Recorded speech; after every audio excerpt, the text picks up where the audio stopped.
I mean, it's more similar than I expected. Archaic.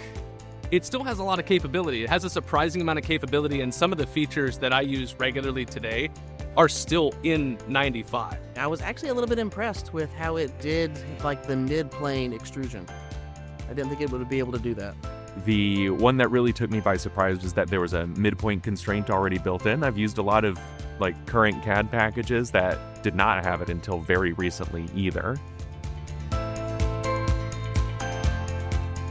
So my first reaction to using 95 was probably more like memories.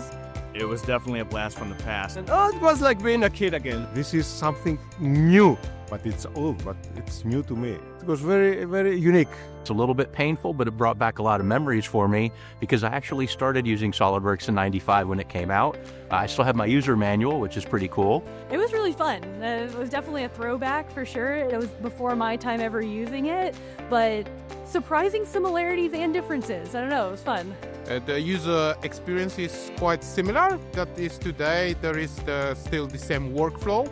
Shockingly similar in some ways. I'm old enough to remember the original Windows and what the environment was like in 95, and I was pleasantly surprised that in some ways, like conceptually, it had not changed that much.